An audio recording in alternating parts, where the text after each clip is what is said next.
Okay, so we're on Facebook now, Mm-hmm. and we'll be going live on the air soon. I'm sitting here with Dobie Pasco, and we're just going to sit here and stare for a little while. And we have, how many minutes? 3?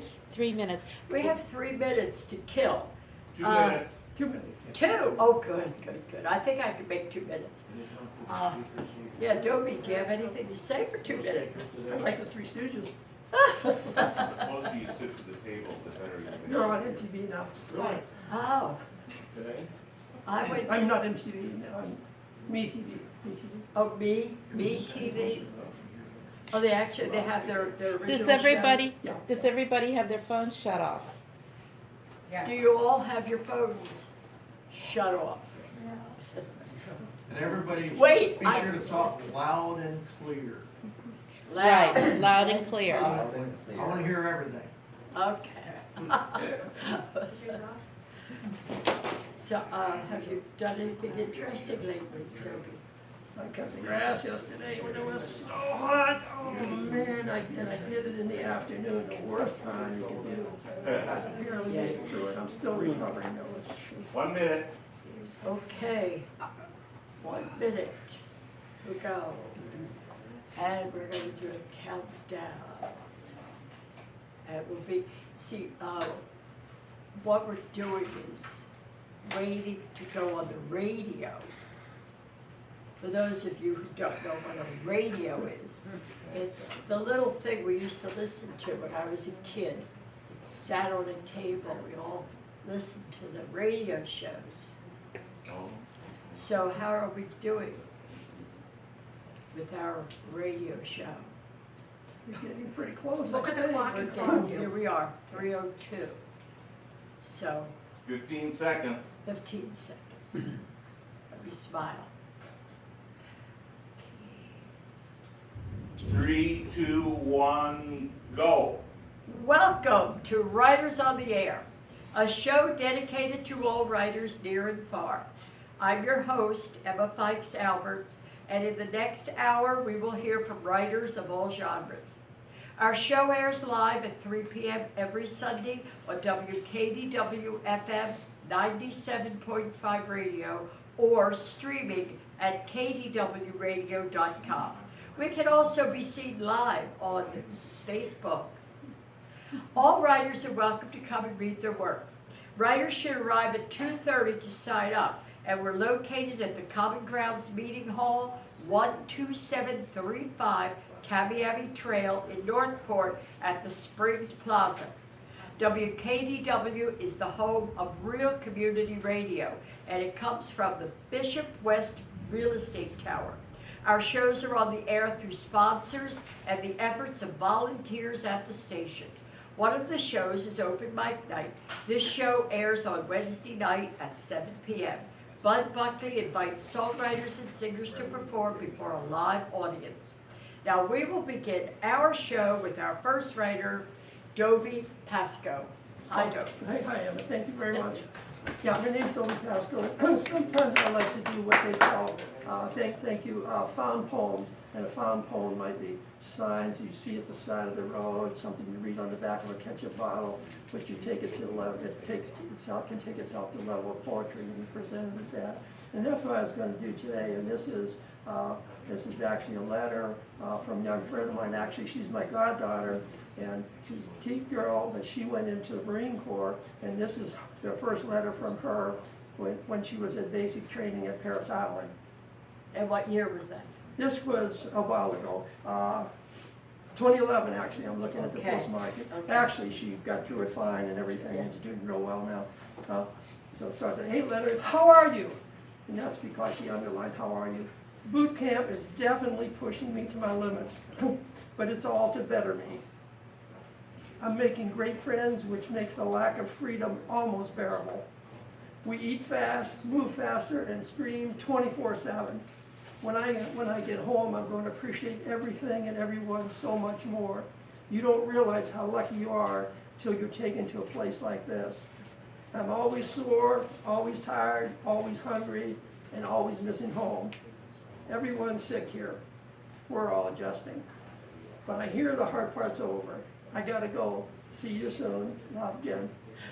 Been there, done that. Yes, that is exactly. She's got it right to the point. I thought so too. And this is called Raking Leaves with Memories. This dry spring has almost killed my avocado tree. The first year it may produce. Leaves turning yellow, then brown and dry. My attempts at watering help very little. The leaves keep falling, becoming dry and crisp underfoot, rustling in the night.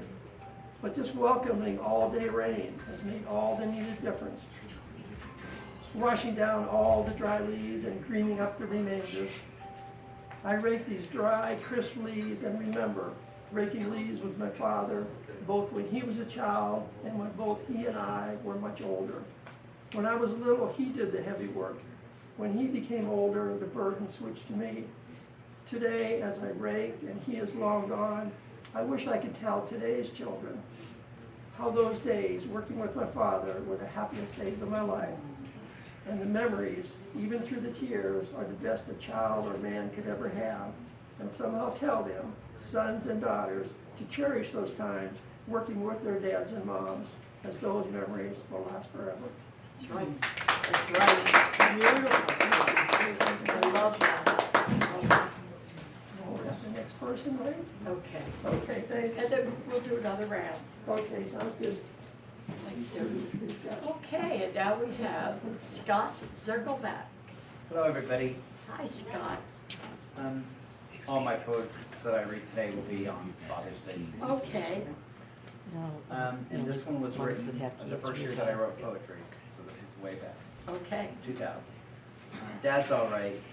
There he sits at the head of the table, steady strong, keeping our little family stable. Head bowed, heads folded for prayers, works 3 jobs, that's how we know he cares. The food, clothes, roof above, generous examples of his love.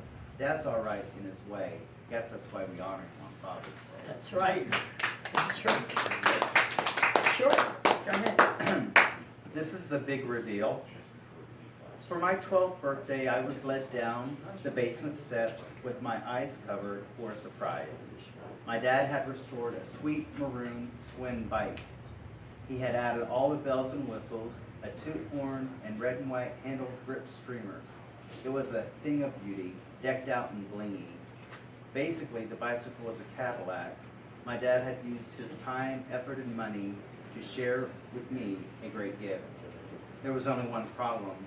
The child I was took each stair down to the mildewy cellar, secretly wishing my blown-out candles would deliver a sleek, new 10-speed to what's around Middlebrook.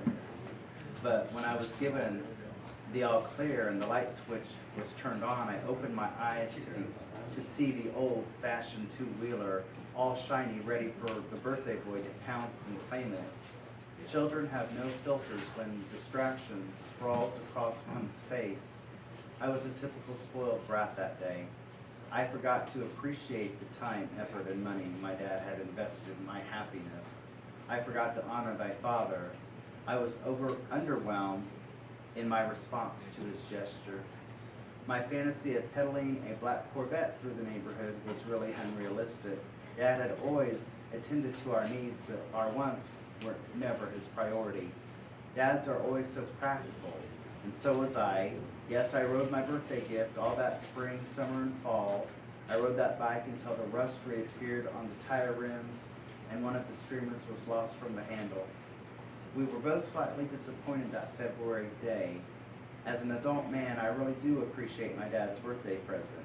Maybe if it had not been a surprise, or if we worked on the project together, maybe then the big reveal, the grand gesture would have garnered the reaction appropriate for such an awesome gift. If I could change one day out of life, it might be the day that I disrespected my dad. I hope all is forgiven. I loved that bike until my Corvette showed up at Christmas a year and a half later. I hate that my behavior must have seemed like a rejection or a judgment. At 12, children have a lot of maturing to do. And at 55, a man can still apologize out loud to his dad on Father's Day because heaven can't deliver a card, but it does hear prayers and grant absolution. Beautiful, beautiful. Thank you. Okay, and now Linda R. Wright. We should all say happy birthday to Linda. Oh, that's not until tomorrow though. Well, we won't see you then. So, happy birthday, Thank you, Linda. thank you, thank And you. how old are you?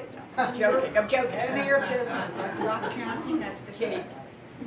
Okay, I wrote this morning, but it was meant for June 13th, the year I graduated high school, many decades ago, we won't go into that, but this is absolutely the truth. The two of you dancing in unison above my head over clear blue waters that mirrored heaven's reflection, making it known that you are together, still best friends, growing up next door, acknowledging on this particular day one of our greatest milestones in life. I knew immediately it was both of you, twirling and twirling for my attention, flying away amongst the trees that surrounded my peacefulness, returning over and over, circling me above my head, almost touching me, still dancing as I blew kisses with love and emotion, and a smile that lingered all day, knowing you will always be together, two best friends in life and still, Bonnie and Billy, two dragonflies carrying angels on their wings. Oh, That's about my late husband and my best friend who grew up next door, and that's how I yes. got to know him. And we all went to high school together. All right, this one is called Once Ages of Innocence. They ran through fields of fantasy where wildflowers stood and applauded, stepping on rocks of stability, skimming across babbling brooks of innocence into a deep, dense forest of the unknown. Many eyes peered out from behind hidden shadows, so as to blend in, not wanting to draw attention to themselves. Laughter could be heard echoing as far as the river that carried that same innocence downstream into a new other world of hard knocks. Residual wonderment was left behind in the tree houses and baseball fields of those meadows of wildflowers where milkweed wishes and butterflies blew with the wind as echoes of giggles could still be heard in that once age of innocence. Oh, thank you. Steve Lynn is now going to walk above the camera. Come on. Hi, Steve. Hey.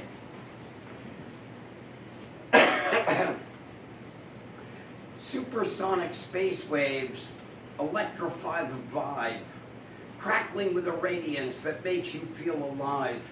Endorphins stream in frequency contours that jump for joy and jive as acoustic modulations in a rhythmic form arrive at WKDW 97.5 FM, where Bishop West Tower sends a magical high five.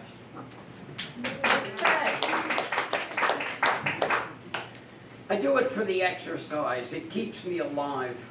I'm working in the garden on my jungle jive. I'm a raver with the flavor on a locomotive drive. I got a rocket in my pocket with a supersonic socket adjustable to galactic hyperdrive. I'm a genuflectaire in magnifique savoir-faire, enchanté hypnotique in la danse des lumières, worshipping the reverie of your auroral goddess flare. I'm the Renaissance savant who wants to eat the golden pear. Romancing in the twilight zone, phantasmagorically all alone. Metaluminarily, we see what we have shown. In multiple frequency crosswave overdrive, our omnivisionary silhouettes are like pirouettes being thrown. Yes, yes. I thought you heard. I forgot. Thank you, Steve. And here is Linda Shell. Welcome, Linda, Thank you very much. and welcome to Gracie. Gracie's Gracie. here. Okay. I'm gonna go back to Come Along With Me on the Farm. and we're gonna be talking about two evil rats on the farm who are ready to take out the farmer and destroy everything. As the farmer's family and neighbors prepared for the big event, Bratwold and Eastman continued their preparations. One evening, Bratwold discovered that the farmer had left a small open bottle of wine near their hideout. Bratwold dragged the bottle into their den and spilled the dregs into a rusty tin pan. I've just about got a system down so that I can start a fire whenever I want, Bratwold informed Eastman. Did you steal another box of matches from the storage bin? We want to make sure we have enough to make up for the duds. Of course I stole another box, Eastman replied, always eager to please. You asked for it, so I got it. Perfect. Although Bratwold was convinced that Eastman was an incompetent idiot, he wasn't about to say so. He needed his fellow rodent if this scheme was going to work.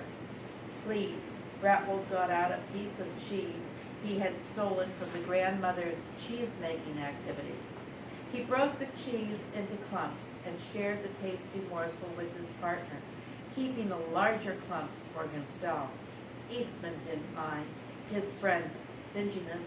He was grateful for any crumbs Bratwold threw his way. While the two flea-infested creatures supped and sipped the wine, a steady September night rain fell on the farm. Tiny puddles formed inside the rats' hideaway. Light from the moon filtered down between the timbers, allowing Eastman and Bratwold to better enjoy their food and drink. Waxing philosophic, Bratwold savored a fine cut of Spam and declared expansively, "You know what sets you and me apart from all those bozos out there? I'll tell you. We don't care about anything or anyone. When we want something, we take it. And we don't let anyone stand in our way." You got that right. My greatest ambition, you know what it is? He paused for effect. It's to destroy, conquer, and climb to the pinnacles of power. Ditto, man. I agree 100%. Encouraged, Bratwold decided to educate Eastman in the matters of cruelty and cunning. I'll tell you something that few creatures, animals or humans, know. He lowered his voice. It's a real mind blower. Good. I'd like to welcome Robert Lloyd to our stage. Hi, Robert. Hey, Mrs. Field. I how are see you on Facebook all the time. I see you when you like something. I always remember you. Yes. I'm Robert Lloyd. I'm from Punta Gorda. I'm actually a singer-songwriter, Yes. but I appreciate what I call the poor man's poetry, which I have to do, which is lyrics. Well, that's exactly what songs are. They're Absolutely. poems with music. Yeah, that's Yes. right. The first one I'm going to read is one I've always liked this. I wrote it, let's see, it says about a year ago. It's called Grandpa's Chair, and I think it's kind of neat. I was sifting through the attic after Grandpa passed. With all the things, most seemed like trash. But in the corner was this old chair, and I dusted it off. It was Grandpa's chair. As I sat down, it brought back memories when I was young and he would rock with me. And he would tip the chair back on its legs. And I got scared and begged, "Grandpa, it's not a rocking chair." But it was Grandpa's chair. It was Grandpa's rocking chair. I asked my sister if she didn't mind. I'd like to keep this chair as mine. She said, "Grandpa's old rocking chair? I now declare it's now your chair." Yes, it was Grandpa's chair. It was Grandpa's rocking chair. Years later, back in this old chair of mine, with my grandson, little past his bedtime. And it brings back my old memories of my grandpa and me, now my grandson and me, in Grandpa's chair. No, Grandpa's rocking chair. Beautiful. Can I do whatever? And so that was so nice. This is going to be so mean-spirited. It's good. Oh, you gotta have it in here. This was written about the same time I wrote that one last year, both in April. This is called Bad Boy. And it's a nice song, but you'd have to hear it on the MP3. I'm not a boy that you want to annoy. Just give me space on my own place. I want peace, it's all that I need. It's all that I'm asking, I'm begging you please. He's a bad guy. If it's asking too much and you want to touch, I'll poke you in the nose and then a right to the gut. I'm a bad boy not to annoy, a bad, bad boy. Verse 2, my mama said, now baby, you're hard to please. I'm gonna tell your daddy, put you over his knee. Good luck now, mama, and please let him know. Tell my old papa that I'm ready to go. If it's asking too much and he wants to touch, I'll poke him in the nose and then the right to the gut. I'm a bad, bad boy. Verse 3. Yes, I'm a bad boy and not a bundle of joy. And everybody says that I'm hard to enjoy. Now everyone knows, mama, I ain't no fun. I'm a bit crazy and a son of a gun. But if it's asking too much, and if they want to touch, I'll poke them in the nose and then a right to the gut. Because I'm bad. I'm a bad, bad boy. Yes, you are. That's an adolescent. Yes, you are. That's an adolescent one I've ever I read. know the feeling. Yes. Thank you so much. Thank We'll you. have another round, All okay? And Sheila Calhoun. Sheila Calhoun, I like to say it, Sheila Calhoun. Hi, Sheila.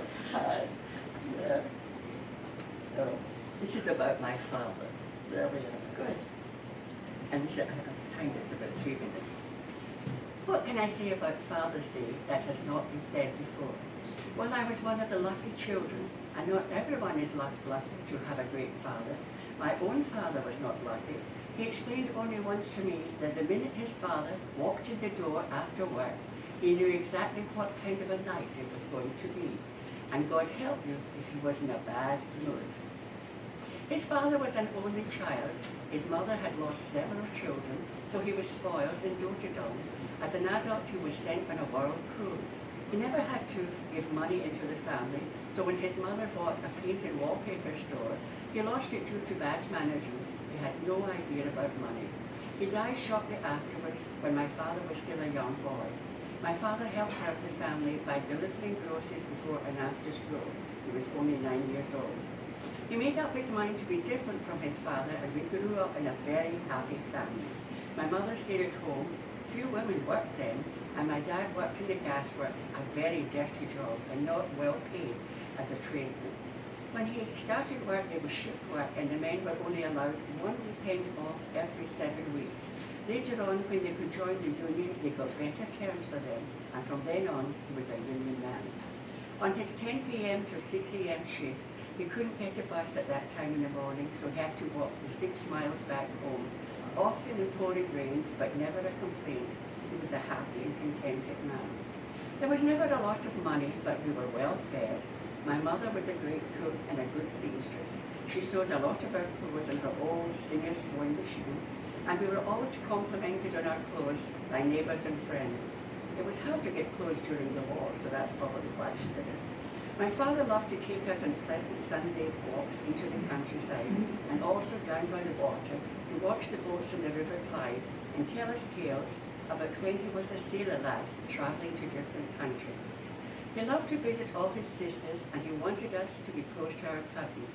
And when we were very young, but when we were older, we were all scattered to the many different countries, and it was hard to keep in touch. Any holidays we took, we stayed at home, or close to home, a cottage for a week at the seashore, except when we went to the Shetland Isles to visit my grandmother there. It took us 3 days by boat. We had a wonderful time there as children, but my dad wasn't so keen. When you went to the beach, you were both the only ones there, and he loved to talk. It was too quiet for him.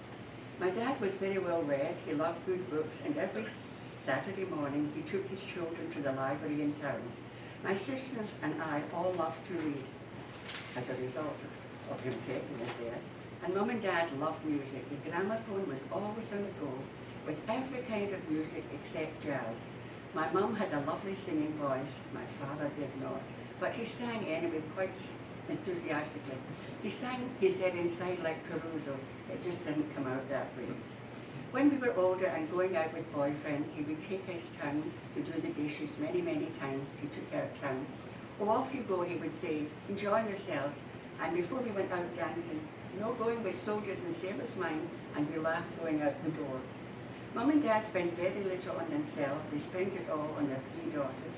They went to piano lessons, dancing lessons, swimming lessons, brownies and guides, and joined a drama group, then the choir in church. They sacrificed to send the 3 of us to college in Glasgow so we could get good jobs. Of all the families in the street, they were the only ones to send their children to college. Most of them earned a lot more than my father did. They gave us the chance that they didn't get themselves, and gave us all lovely weddings too. And I thank them from the bottom of my heart. They could have done what other parents did and went on holidays abroad. They waited for that pleasure till we were all gone, and only then did they spend the money on themselves. I couldn't ask for a more loving father than the one I got. Some children are just lucky. I hope you were too. Oh, that's beautiful. That was lovely. I'm going to read a little father figure. This is called The Skates. One Saturday morning in the fall of 1941, I sat on the steps of our row home in Philadelphia watching my friends skating on the pavement. I didn't own a pair of skates, but sometimes my friends would let me make a short run on theirs. I had included skates on my Christmas list for the past couple of years, but they never turned up under the tree. When I questioned my mother about this, she told me that Santa didn't think I was ready for them. Although I knew I was more than ready for the all-important skates, I was wise enough at 7 years of age not to dispute the higher power of the bearded one. There I was on that crisp autumn day, wishing with all my heart that a pair of skates with my name on them would drop from the sky. My father's voice pulled me from my daydream as he called me into the house. Now, the only time my father ever called my name was to yell at me or hit me for some long-forgotten ill deed that he was just discovering. I quickly ran through all the terrible sins I had committed, known only to God and myself. The broken bric-a-brac from the china closet, my little brother Bobby's slinky toy I had tangled beyond repair, my father's broken record of the William Tell Overture. With a pounding heart, I entered the dining room and looked at my father's feet to avoid the wrath in his eyes. When I ventured a quick look into his face, he looked serious but not murderous. "Look on the dining room table," he said. My eyes went slowly to the table, expecting to see the slinky, or worse, the shoes I had hidden in the corner of my closet, the ones that I could never admit hurt my feet because I swore in the shoe store that they felt good. When the table came into focus, I was looking at a brand new pair of ball-bearing roller skates. "Oh, Daddy, where did they come from?" I asked. He seemed embarrassed when he said, "I went out the back alley and got them for you from the hardware store." I ran and hugged him and said, "Thanks, Daddy." The words were simple, but the feelings inside of me were overwhelming as I realized that my father loved me and he had the power to override Santa Claus.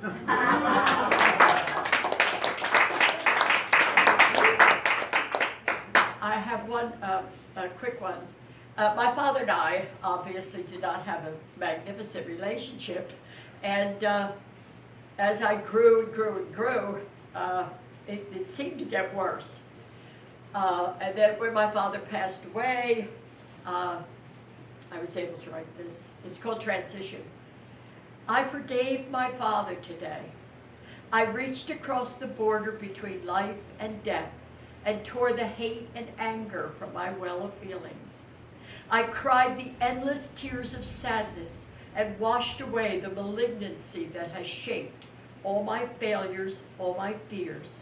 May his spirit rest with the love of the child and the understanding of the woman. That's for my dad. And now we've come to the middle of the show. And thank you for listening to our show today at WKDW-FM 97.5 or streaming at kdwradio.com. Also watching on Facebook. We are always looking for sponsors for our shows as well as volunteers, as we are a not-for-profit organization. If you would like to sponsor a show, oh, please call us. Or volunteer, just call 941-564-8739 or send an email to info@kdwradio.com. And now, coming to the show for the second half is Dobie Pasco once again. Thank you. Hey, Dobie. I think you should do those TV commercials where you're, buy one, get one free, I would love to. give it all for everything, Yes. And I like it, but wait. Well, wait, yes. Unfortunately, this past week was the 3-year anniversary of the shooting at the Pulse nightclub in Orlando. They're making that into a national memorial now, I think. It's just but anyhow, I don't know if people know that there were 3 things that happened that weekend, and so this poem relates to that. It's called The Stink Eye. Somebody put the stink eye on Orlando 3 days in a row. First the singer singing about beauty, and then the dancers who did not hear the roar from below, unknowing their dance partner was none but the evil one. And the innocent child taken by evil, disguised as nature. Now, 3 days later, south of there, after the cleansing rain, 5 ibis forage in my yard, paying me nor the rest of the world no mind. Yes, that's a sad comment. And then just shortly after that, about a couple weeks after that, there was a similar event in Fort Myers, and it was at the Club Blue. It was a nightclub that for Sunday was just open for teenagers to have a party there, but somebody came and shot there. So this is called Wham Bam. We going clubbing. Maybe for the first time, we going clubbing. Man, this is fun. I never seen girls like this, music like this. And that one, I never seen a smile like that. She gonna dance with me. She dancing with me. We be clubbing. Man, this a good night. And maybe I'll see her tomorrow. This a good night. And then the shots rang out. The shots rang out. Something crashed down on everybody. Young blood, not where it's supposed to be. This is not like it's supposed to be. Not like it's supposed to be. No, it's not. Maybe if I could do one more that's a little less. Right. This is called Woodlawn 29994. We had the same phone number all the time I was growing up.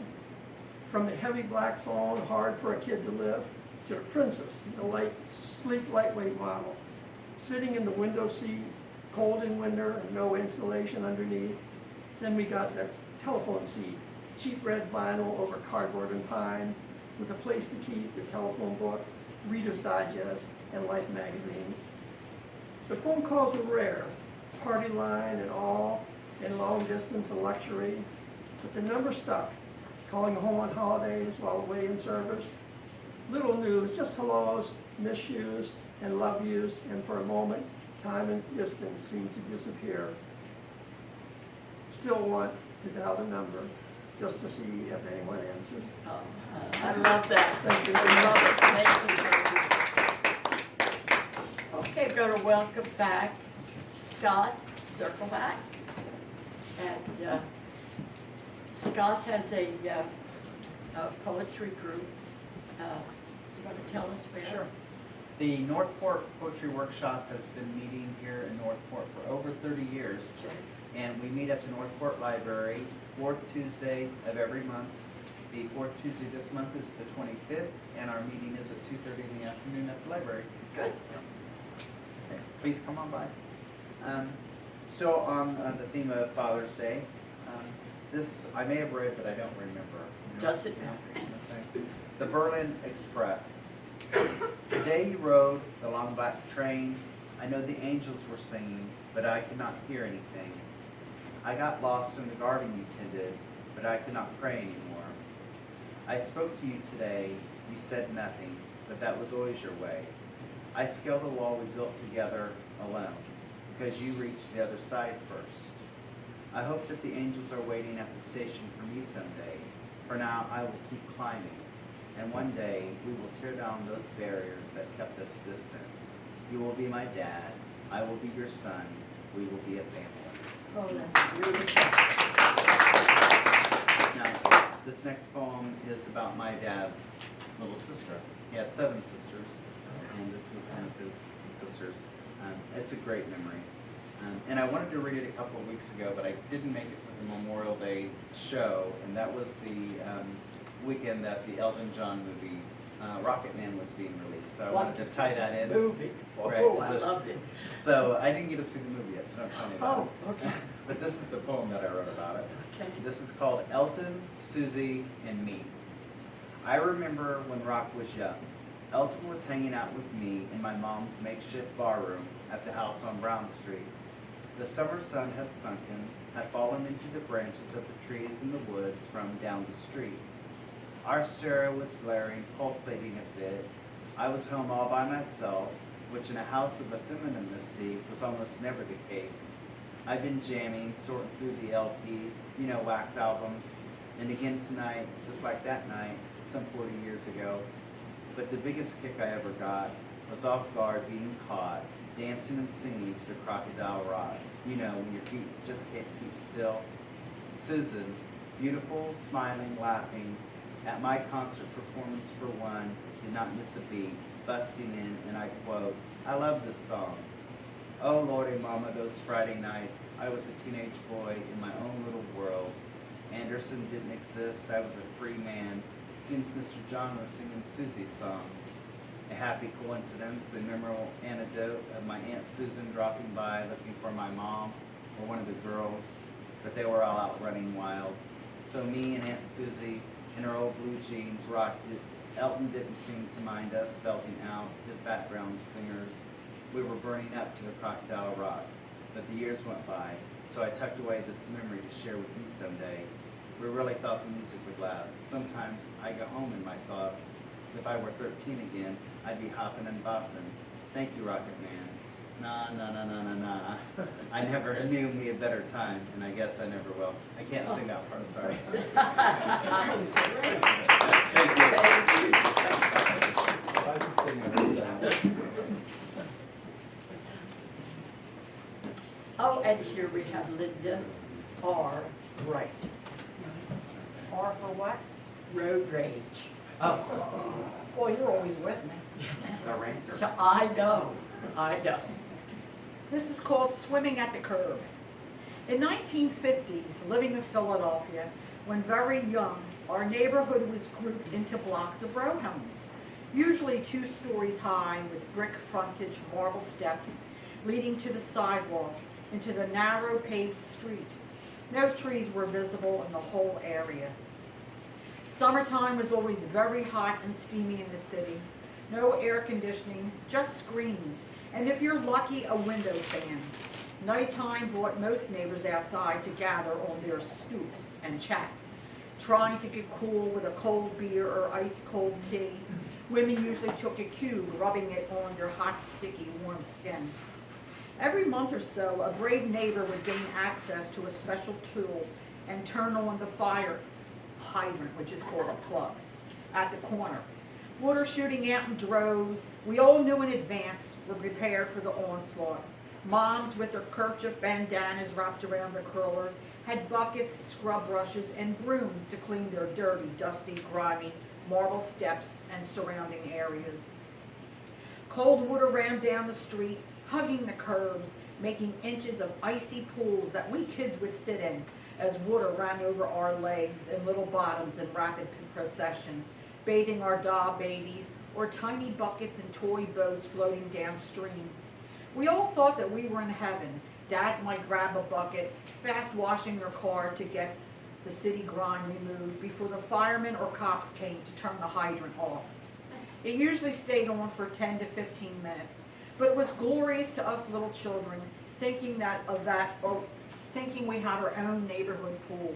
If I could only go back, or for just even one day as a small child, to our poolside in Philadelphia. Me too. Lived every moment Do of I have that. time for another one? No. Maybe I better not. Yes. That one's up. All right, thank you. Okay, happy birthday. Steve Litt. Okay. And what do you have for us next? An extra cup of coffee is called for today. I did 8 hours of gardening on tomorrow's most famous yesterday. My back feels like it's racked, but my work is on display. Flowering greens and orange and yellow scenes, florally and phantasmagorically, radiating royal purples like creatures in a dream. Shape-shifting in a metamorphic hieroglyphic screen. Digital dancers and space wave prancers enhance the light wave beam, because nothing can be more alluring than Aphrodite's approving gleam, confluencing Lady Luck into spreading her charms and unleashing the action like the goddess of riverboat queens. Yes, an extra cup of coffee is called for today. I'm taking a break from gardening on tomorrow's most famous yesterday. I'm fixing the wings on my spacecraft so I can enter galactic play, and with a histrionic twist of neo-Shakespearean auspicious birds inside of a mysterious mist, I beseech thy perfect grandeur not to ever fly away. Okay. Linda Shell. Do you want to continue with your saga? I'd like to try. Bratwald's about to tell Eastman all about cruelty. Oh, yeah? What's that? Eastman asked as he wondered if there was any more spam to be found. Bratwald glanced over his shoulder to make sure no one was eavesdropping. There are creatures like us everywhere, he revealed, his voice silky with conspiracy. Everywhere? That's great. Eastman licked some tasty ooze off his sweaty paws. Tell me more. I like to think of us as an elite brotherhood. We're in the oceans and the seas, the mountains, the deserts, and the jungles. Zoos are good places, too. Not to mention grocery stores, warehouses, and racetracks. Now remember, Eastman and Bratwald are rats. Okay. Yes. Okay. Maybe we ought to form a union, Eastman suggested, chuckling at his own wit. The reason we succeed in life, while most of them don't, is because we don't carry around a lot of useless baggage. We're empty inside, so to speak. We don't get bogged down with feelings and morals, or worry about what's right or wrong. Most creatures, especially humans, are always crying about this or that because they have feelings. They have concerns. They bust their behinds all their lives to make things better, as if it really matters. I mean, we all end up in the compost pile eventually, right? Eastman fanned himself with a piece of cardboard, stalling for time. He couldn't grasp the connection between baggage and a compost pile. He decided to play it safe by shouting, This confirms that the decayed tooth fairy is real.